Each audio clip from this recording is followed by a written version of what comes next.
Chapter 1. The next day, after finishing breakfast, I was about to go meet a client when my girlfriend, Margarita, stormed back home in a rage. The moment she got home, she threw her luggage onto the floor. I just got back from a business trip. Fine, you didn't come pick me up, but now you're leaving without saying a single word. I looked at her, not understanding what she was so angry about, and continued putting on my shoes. Margarita impatiently tossed her coat into my hands. I ate hot pot yesterday, and now my coat reeks of it. Go wash it for me. As she spoke, she yawned. I'm going to catch up on some sleep now. I didn't even put on a face mask yesterday, and now my skin's all dry. After saying that, she kicked off her shoes and walked inside, casually leaving them scattered on the floor. I quietly looked at Margarita, casually placed her coat on the sofa, then turned to leave. I'm going out now. I don't have time. Wash it yourself. But her face darkened, and she snapped irritably. Kevin, are you insane? Do you know how expensive this coat is? I was speechless. If it's that expensive, why did you wear it to eat hot pot with Duncan? I merely put it on the sofa. Yet she started scolding me, but at that moment, I was too tired to argue with her. Just as I was about to open the door, Margarita grabbed my arm. Where are you rushing off to right now?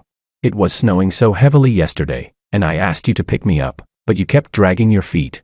If Duncan hadn't happened to be at the train station then, I would have frozen to death outside. Is my safety completely worthless in your eyes?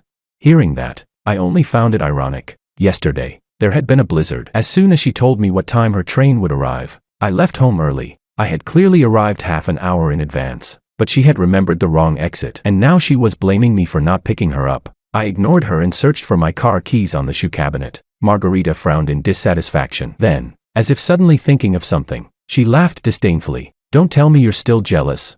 Haven't I already told you so many times? Duncan just likes documenting his life. You made such a huge fuss over nothing that he felt awkward yesterday. Can't you even tolerate someone else's little hobby? I laughed mockingly at myself. I liked playing pool. In the past, I often went to the pool hall with a few buddies to relax and have fun. But Margarita didn't like it. She thought that if I went out to have fun at night, it meant I didn't love her. So she forbade me from going. Over time, those buddies of mine knew I was strictly controlled at home, so they stopped inviting me. And now, she was telling me to be considerate of someone else's interests. She defended Duncan's hobby in every possible way, while my own hobby had been personally erased by her. I was too lazy to deal with her any longer. Finally, I found my car keys under her bag. I'm going out to meet a client. I really don't have time to wash your clothes. Margarita looked at me in disbelief. If it had been the usual me, I definitely wouldn't have been this calm while jealous. Either I would have made a huge scene and forbidden her from seeing Duncan, or I would have cried and begged her to stay with me. Never had I been like this. After a long silence, Margarita suddenly threw her coat into the washing machine. Then she stood up and said, "Fine, a grown man. Yet you're still so petty. I'm washing it myself now. You've got no complaints, right?" She looked at me with a proud, spoiled expression, as if she believed that as long as she lowered her head even slightly, I should immediately worship her like a queen. I wordlessly moved aside to make room for her. As soon as she came over, even the entryway felt cramped. In the past, no matter how fiercely we argued, she had never once taken the initiative to back down. Now that she was acting like this, she was probably feeling guilty. Judging by the look of it, she and Duncan must have done more than just eat hot pot. Margarita looked at me unhappily. Are you avoiding me? I didn't want to argue with her, so I casually brushed her off. No. Margarita had just been about to lose her temper when I shut the door a second before she could and walked out. I headed to the underground garage and walked over to the car. In the rearview mirror, I saw that Margarita had followed me out as well. For some reason, she came over and grabbed me. "Kevin, where are you meeting your client?" I answered casually. "C-City." Margarita let out a sigh of relief and said, "Perfect. I need to go to that mall to buy a bracelet. I'll go with you. When you're done, I can even go shopping with you while we're there." I looked at her in confusion. If this had been before, she would absolutely never have hitched a ride to the mall while I was working, because she would complain that waiting for me took too long. Besides, whenever she went shopping, she would never ask me to accompany her, because she thought my taste was terrible, hopelessly tacky. I wanted to refuse, but Margarita opened the front passenger door first and got in. Left with no choice, I started the car and drove to the mall with her. Chapter 2. Today was the weekend, and the road was unusually crowded with cars. I stopped at a red light. Margarita seemed bored sitting there, so she took out her lipstick to touch up her makeup. As she pulled out the lipstick, a slip of paper fell out of her bag along with it. I glanced at it casually and saw a few crooked, handwritten words. Unconditional wish fulfillment card. Signed, Duncan. I remembered that Margarita loved this bag. She had spent an entire month's salary and asked a friend to bring it back from abroad. Normally, she treasured it so much that she wouldn't even let me touch it. Yet now, something that could practically be thrown away as trash had appeared inside it. I knew that if I asked about it now, she would just scold me. So this time I chose to play blind and pretend I hadn't seen anything. But Margarita wasn't satisfied. She snorted and tossed the lipstick back into her bag, along with that pitiful little note. Then she demanded, "You saw it, didn't you? Why didn't you ask?"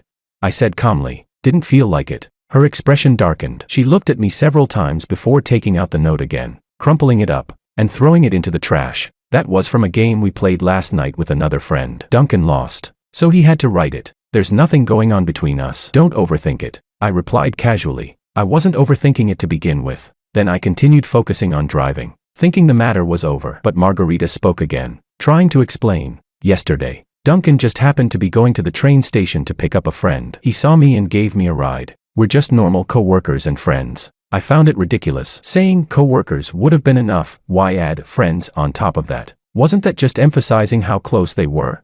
I nodded perfunctorily. I didn't misunderstand. "You're really just normal friends." I didn't believe her explanation. I knew that every time Margarita made excuses in the past, there was always some friend involved. But every time I saw Duncan's videos, she was always the only one in them. For some reason, Margarita suddenly got angry again. "Kevin, how long are you going to stay mad? I've already explained everything. What more do you want from me?"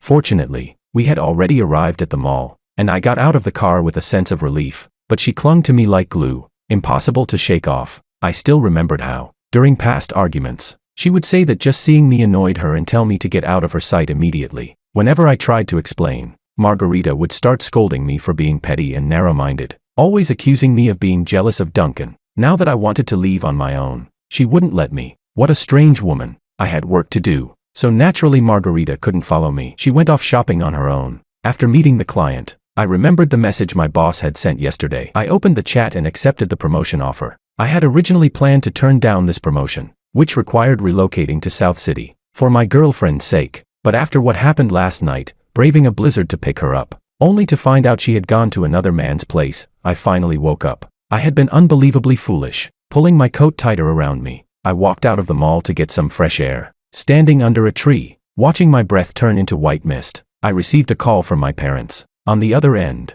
they had seen the extreme low temperatures where I was and told me to dress warmly. A wave of bitterness rose in my chest. I told them that I was about to get promoted and transferred to the south, assuring them not to worry. My parents were delighted and gave me a few more reminders before I hung up after sharing the good news. Since I hadn't responded to my boss in time earlier, the branch office was now urging me. After confirming my start date for the new position, I immediately booked a flight to the south. Chapter 3. When I returned to the parking lot, I saw Margarita already standing by the car, waiting for me. I took out the keys and unlocked the door. From start to finish, neither of us said a single word. After I drove her home and dropped her off downstairs, Margarita went straight upstairs without even waiting for me. I didn't care. But just as I got out of the car, I received a call from Margarita's mother. "Kevin, I heard you and Margarita had an argument. She just got back from a business trip and is already exhausted. As a man, you should give in a little and be more understanding." Once I confirmed it was her, I immediately understood. Margarita had complained to her mother, clearly trying to put me in my place. In the past, if something like this reached her mother, I would have rushed to apologize to Margarita and begged for her forgiveness. But this time, it didn't matter anymore. She could do whatever she wanted. It had nothing to do with me. I gave her mother a brief explanation and hung up. Numb, I went upstairs. The moment I opened the door, I saw Margarita all dressed up, about to go out. She had even sprayed on her most expensive perfume. I knew it. She was going to see Duncan again. After all, that perfume was so expensive that she usually couldn't even bear to use it, keeping it on the shelf like a display piece. "I'm going to meet Duncan tonight to discuss work. I'll come back whenever you finish organizing my suitcase." I knew she was provoking me on purpose. In the past, I would have definitely gotten jealous and stopped her from going out. But now, I had no desire to argue anymore. I didn't even lift my eyelids, letting Margarita leave as she pleased. Chapter 4. After finishing packing, I lay on the bed, planning to leave early the next morning. That night, while scrolling on my phone, I happened to open my WeChat feed and unexpectedly saw Margarita's post at the very top. There was only a photo of a cafe, but in the reflection on the glass, I could see two people. It was Margarita and Duncan. I was about to scroll past it, but accidentally tapped like, then quickly removed it. At that moment, Margarita suddenly called, "Kevin, what's your problem? Why did you like my post and then unlike it? I'm almost done here. When are you coming to pick me up?" I didn't respond. In the past, whenever I saw that her post had a tagged location, I would have rushed over immediately to pick her up. And back then, Margarita and her friends would point at me and scold me. They said I was too possessive, that being in a relationship didn't mean taking away the other person's freedom, accusing me of being overly controlling. This time, I didn't go to bother her, yet she was asking me when I'd come to pick her up. I stayed silent for a long time. It wasn't until Margarita reminded me again from the other end of the call that I realized I hadn't answered. Doesn't Duncan have a car? His little ride can just as easily escort Her Royal Highness back. You're an independent adult woman. I shouldn't interfere with your vibrant nightlife. You can stay out as late as you like. There was no response for a while. I assumed she had forgotten to hang up, so I ended the call myself. The next second, she sent me a voice message, her tone full of disdain. Kevin, and you still say you're not jealous?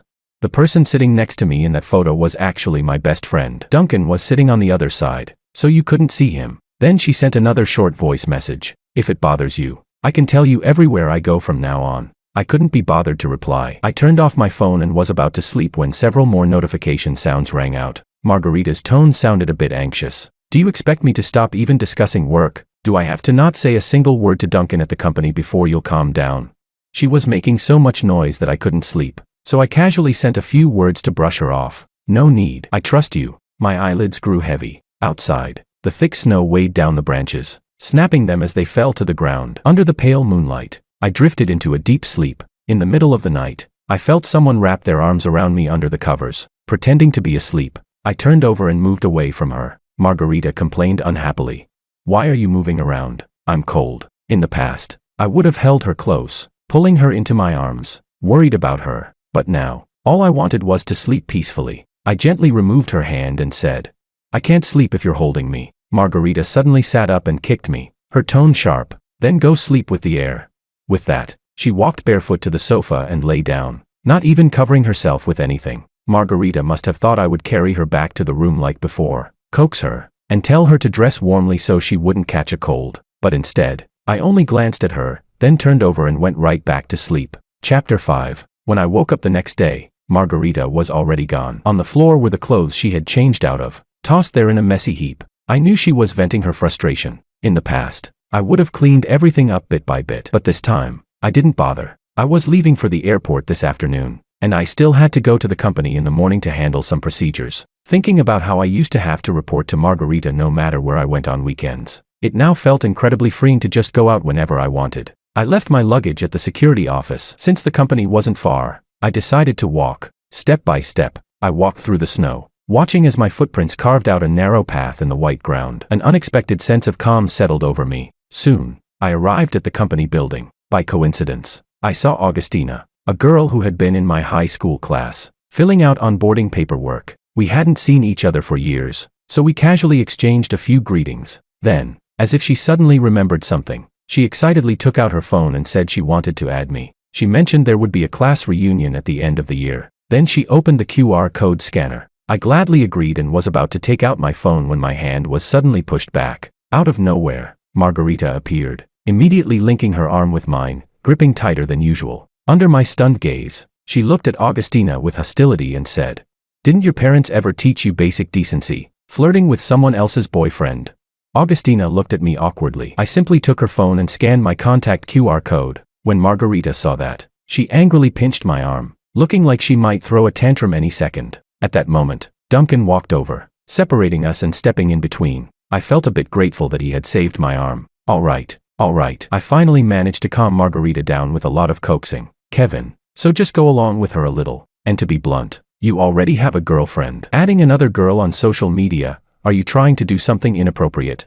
It had been manageable before, but after hearing Duncan's words, the sparks in Margarita's eyes could no longer be contained. All right, I take back my gratitude. Unexpectedly, Duncan kept fanning the flames. I know this is all my fault for making Kevin misunderstand, but there's really nothing going on between me and Margarita. If it bothers you, I'll just leave. In the past, Margarita and I had argued countless times because of things Duncan said. The reason was simple: Margarita always believed Duncan and defended him, then turned around to blame me. Every time, I couldn't say anything and just bottled up my frustration. But this time, my heart was strangely calm. Watching Duncan's troubled expression felt like watching a cheap performance. Augustina didn't know what had happened between us, but seeing Margarita so furious that she looked ready to fight me, she quickly stepped in to mediate. All right. Kevin is about to get promoted and transferred to South City. You two might not even see each other again in the future. You should cherish each other while you still can. Margarita, however, looked like she had just heard something unbelievable and froze on the spot. Chapter 6. Margarita walked up to me, her voice trembling. I'm your girlfriend. Why am I the last one to know that you're going to South City? I replied indifferently. I only made the decision not long ago. Duncan cut in. Kevin, you're a grown man. Yet you came up with something like this just to avoid admitting fault. That's a bit unreasonable, don't you think? Margarita nodded, seemingly convinced by Duncan's explanation. I didn't really care what they thought, so I didn't bother arguing. Holding the documents I was about to submit, I turned and prepared to leave, but Margarita grabbed me. I'll cook your favorite dishes at home tonight. Come back early. I frowned, finding it strange. Margarita was actually offering to cook. In the past, I was always the one who cooked. She never stepped into the kitchen, saying the oil fumes would damage her skin. Sometimes, when I prepared everything and hoped she'd come home early, Margarita would always brush me off. And now she was asking me to come back early. I responded casually. Oh, not giving her a chance to keep bothering me. I turned and went upstairs. As I stepped out of the elevator, I happened to run into my boss. President Castro had always appreciated me. Kevin, I thought you were going to give up this opportunity. You're a rare talent, you know. I scratched my head a little awkwardly. I have to thank you for your guidance, President Castro. He praised me a few more times before leaving, and I expressed my gratitude repeatedly. Luckily, I hadn't given up this opportunity because of Margarita. Ruining my future for someone like her would have been completely not worth it. After submitting the documents, I walked back to the security office. When I looked up, I could just see the kitchen window of my apartment. I saw Margarita moving around busily inside the kitchen. She was completely immersed in her own world, not even noticing that my luggage was gone. Looking at her somewhat cheerful figure from behind, I shook my head helplessly. Unfortunately, it was too late. My heart was already gone. I took out my phone and called a taxi to the airport. Chapter 7. It had already been 2 hours since I got off work. Normally, I would have been home by now, waiting for Margarita to return, but instead, I was sitting at the airport, checking the hotel I would stay in after landing. At that moment, I received a message from her on WeChat. I opened it and held the phone to my ear. Why aren't you back yet? It felt a little strange. I could sense a hint of expectation and concern in her voice. Shouldn't she be yelling, Kevin, why aren't you home yet? I remembered that once, not long after we started dating, I went out drinking with my buddies. I had barely sat down when she started urging me to go home quickly. I had no choice but to explain to them, and after that, they all assumed I couldn't come out anymore. So gradually, no one invited me again. Then, on the other hand, there was a time when she went out singing all night with her friends. When I simply asked about it, she accused me of being unreasonable. Her close friends all thought I was annoying too and didn't like me. Margarita had always been selfish. She only ever considered things from her own perspective. I couldn't believe it had taken me this long to realize it. I typed back numbly, I'm already on the plane. The next second, Margarita called anxiously. The plane was about to take off, so I hung up immediately. She could only vent her anxiety through messages. Kevin, where are you? I'll come find you right now. Can you stop this? Being jealous isn't supposed to be like this. It was just an argument. You don't have to make everything so serious. Come back now. Okay, I promise I won't have any contact with Duncan anymore. Watching the messages pour in one after another, I let out a long sigh and turned off my phone. I would never believe her words again. How many times had we fought endlessly because of Duncan? If she had realized her own problems earlier, we wouldn't have ended up like this. Sitting on the plane, I recalled all the moments I had shared with my girlfriend. The shy hand-holding when we first got together, the joy of going hiking and skiing together, and later, me preparing everything alone at home, waiting for her, while she said she was going to see Duncan. We had planned to travel together to watch the sunset, but it was postponed because Duncan got sick. I was truly exhausted. I put down my phone and turned to look out the window as the city grew smaller and smaller, eventually disappearing behind the clouds. The past was like drifting smoke. At this moment, it was time to put a full stop to this relationship. Chapter 8. I slept on the plane, and the several-hour journey passed in a blur of dreams. In a strange city, at a strange destination, I drifted along with the crowd to the baggage claim area. Only after finding my luggage did I remember to turn on my phone. There were more than a dozen messages, without exception, all from Margarita. I didn't feel like reading them. I scrolled straight to the bottom and saw the latest one. Why is all your luggage gone? Kevin, how could you just leave me behind and sneak off alone? I didn't know what to reply. Indifferently, I turned off my phone. Just then, someone from the company came to pick me up. Manager Kevin, President Castro has already arranged your accommodation. I was a bit surprised. I had thought I would be all alone here, but I didn't expect President Castro to be so considerate. As I listened to my colleague enthusiastically introducing the local customs, I was reminded of the time I had been lost alone at North City Airport years ago. Margarita, I can't find where to pick up my luggage. Her voice over the phone had been impatient. I'm working. Okay, can't you just read the signs yourself? At that moment, Duncan called out to her, and she immediately hung up. I had stood there at the airport, unsure of what to do. It was my first time there, and in the end, it was a kind woman who helped guide me to the baggage claim. I stopped reminiscing and returned to the present. Fortunately, everything was already in the past. Manager Kevin, do you know anyone in this city? The person who came to pick me up was named Cody, a young guy in his early 20s. He was also a capable member of our department. It was said that he could handle almost everything in the team by himself. I shook my head. I was originally from West City. I had moved to North City for Margarita, and this was my first time in South City. The strong regional differences made me feel a bit physically uncomfortable, but Cody seemed to think I was feeling down because I had no friends. Seeing that, he patted my back. It's all right, Manager Kevin. The company dorm is full of single guys. We can go out for drinks together sometime. I nodded. I had never imagined what it would be like to go out drinking at night with a group of guys. Maybe just a few drinks, some simple dishes, and that would be enough to make for a happy evening. I smiled and said, sounds good.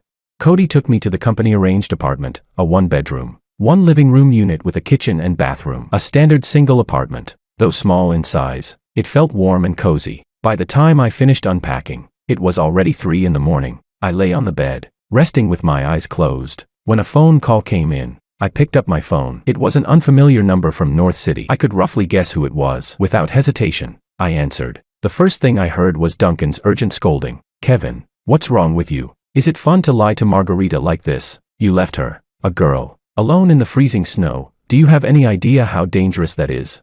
She fell while looking for you in the snow and even hurt her hand. Then, from the other end of the call, I heard the sound of a girl crying. It was Margarita. I said coldly, I told you, I've been transferred. You. Duncan was about to say something more when Margarita snatched the phone from him. Her voice was filled with grievance. Kevin, this time, are you serious? Yes. After this call, I'll block you on everything, WeChat, phone, all of it. From now on, we're strangers. Let's break up. I didn't give her any time or chance to argue. The moment I finished speaking, I hung up. Drowsiness washed over me, and I fell into a long dream. In the dream, I had never met Margarita. After graduating, I stayed in my hometown and found a job I truly liked, waking early and sleeping late every day, yet living freely and at ease. Perhaps that was the kind of life I had always longed for. From this moment on, my world would no longer have anything to do with Margarita. Chapter 9. I deleted all the posts that had anything to do with Margarita and made a new one. It was a group photo of our entire department, with the caption, met new friends at a new company, feeling great. Many friends liked and congratulated me, and I felt a sense of happiness I had never experienced before. Over the next few months, I worked hard. Whenever I had time, I explored the surrounding areas, and soon I became thoroughly familiar with this one strange city. Seeing that my job was stable, my parents paid to buy me a small home here so I could settle down. I couldn't refuse, so whenever I had spare money, I sent it back to them. After having my own place, I adopted a cat and a dog. The cat was a stray from the neighborhood, and the dog was a little yellow rescue I had adopted. We became a new family, keeping each other company whenever loneliness crept in. Before long, I got used to living alone here, living without Margarita. But one day, I noticed that one of my posts had been liked by an unfamiliar account. The like disappeared almost immediately, as if the person felt guilty. I knew right away, it was a burner account Margarita had created. In the past, she often made alternate accounts just to keep tabs on me, to see what I was doing. This time was no different, just with a different purpose. But since I had already let go, there was no need to hold on to anything anymore. Relying on memory, I searched for that account, but as if the other side knew exactly what I was about to do, a message came through immediately. Please, don't delete me. Okay. Chapter 10. Even though Margarita pleaded with me in a low voice, I still decided to delete her. As I did, I thought numbly, if she had always respected our relationship, would we still be together now? But from the very beginning, it had been destined that she would be the one cherished in the relationship. After all, I was the one who fell for her first. 2 days later, I received an invitation from Augustina for a class reunion in North City. I happened to have a business trip to the main company in North City, so I gladly accepted. The next day, I arrived in North City. It felt like just yesterday that I had been standing on this very land. By coincidence, I saw Duncan and Margarita at the airport. Duncan looked worried as he helped Margarita out of the car. Even though she didn't seem injured at all, They really got together quickly. I picked up my luggage and was about to leave, but Margarita spotted me. Kevin. She shook off Duncan and ran toward me with excitement on her face. Seeing that I didn't respond, she continued on her own. Kevin, you're back. I knew what you said before was just out of anger. Were you on a business trip these past couple of days? I felt a bit speechless. Hadn't I already made things clear to her? I replied coldly, you're overthinking it. I tried to walk past her toward the subway, but at that moment, Duncan parked the car and hurried over. He spoke in that same annoying tone. Kevin, how could you hurt such a wonderful girl like Margarita? Not wanting to deal with him anymore, my tone turned sharp. Haven't we already broken up? If you like her, then go after her. With that, I walked away without another word. I went to the company first to finish my work, and the next day I attended the class reunion. They were all old classmates I hadn't seen in years. Everyone had gone to different universities and now lived completely different lives. Some of them even had children already. Thankfully, that topic passed quickly. Otherwise, I couldn't imagine how much discussion a 27-year-old single man like me would become. After the gathering, I returned to the hotel. At the entrance, I saw Margarita and her mother. I felt a bit annoyed. I didn't want to keep explaining the fact that we had broken up. Her mother spoke first. Kevin, I heard from Margarita that you two broke up. I nodded perfunctorily. Yes, we did. But Auntie, it's better not to interfere too much in young people's relationships. After all, no one can guarantee they'll last forever. Seeing that even bringing her mother hadn't changed my mind, Margarita anxiously pleaded. No, Kevin, just this once, please trust me one last time. I really won't have anything to do with Duncan anymore. I let out a faint, dismissive laugh. I won't give you another chance. Goodbye. I didn't dwell on it any longer. In a few days, it would be Cody's birthday. We had agreed to celebrate together, so I packed up and prepared to return to South City. After landing, Cody came to pick me up right on time. If it had been Margarita, she probably would have made me wait an hour, or simply not shown up at all, leaving me to take a taxi back. Manager Kevin, you must be tired from the business trip. Let me take you home so you can get some rest. Cody said this as he helped me carry my luggage. I nodded, and before long, we arrived home. After seeing Cody off, I washed up quickly. The exhaustion from the journey soon pulled me into a deep sleep. Chapter 11. Soon, it was Cody's birthday. We spent the whole night singing at a KTV, drinking beer, and talking about life. Manager Kevin, I heard you worked in North City for several years. Did you have a girlfriend there? I nodded. There was nothing to hide about that. Cody, already tipsy, pressed on. Then, where is your girlfriend now? Is she still in North City? I shook my head lightly. We broke up. As soon as I said that, the entire room fell silent, with only the background music echoing in the private room. Cody awkwardly apologized. Sorry, Manager Kevin. I shrugged casually. It's fine. It's long in the past. Don't worry about it. After all, in the past, there was no way I would have been out this late enjoying myself. Now, I was free. After several rounds of drinks, everyone was drunk. Only the two who had driven stayed relatively sober to help clean up. Elian, a warm-hearted colleague, carried both Cody and me out of the room almost by himself. As soon as we stepped outside, the cold wind hit my face, sobering me up a bit. I looked up and saw Margarita. She stepped forward and blocked our way. Elian looked confused. Miss, you are. I'm Kevin's girlfriend. I gave a helpless smile. Seeing the awkward expressions on Cody and Elian's faces, I didn't quite know what to say, but I still clarified. I'm single. I had thought Margarita would start arguing loudly like before, but this time, she didn't. She didn't even frown. Instead, she looked at me with a pitiful, almost tearful expression, acting delicate and vulnerable. Margarita grabbed onto my clothes. I tried to shake her off lightly, but she refused to let go. With no other choice, I spoke to her as if she were nothing more than an ordinary acquaintance. You're in South City for a business trip? Cody and Elian, reading the situation well, quickly left, leaving me alone to deal with this, and to call a taxi at midnight. I took out my phone and tried to find a driver. Margarita looked like she was about to cry. You don't even ask me anymore what time my flight was, how much luggage I brought, why I'm dressed so lightly, whether I'm cold. You used to care about me so much, asking about everything, preparing everything thoughtfully for me. How can you just change like that? I smiled. That's not how you treat a friend. But thinking about it, those were indeed things I used to say all the time. No wonder Margarita couldn't accept it now. She continued. Why did you even delete my last account? I just wanted to see how you were doing. Duncan would mind, wouldn't he? I had meant it as a way to comfort her, but instead, she started crying even harder. I've already cut off contact with Duncan. I even deleted him on WeChat and transferred to a different department on my own. Kevin, I'm begging you, please come back. Okay. Chapter 12. The early spring wind was still a bit biting. I tightened my coat around myself. Seeing that I couldn't get a ride through my phone, I waved down a taxi directly. Margarita was still stubbornly holding onto my sleeve, so I had no choice but to let her get into the taxi as well. Even though we were no longer a couple, I couldn't just leave a girl I knew alone on the street late at night. I told the driver to take her home first. Margarita, where are you staying? Her expression darkened again. Peace Hotel. Then she added softly, you're sending me back already?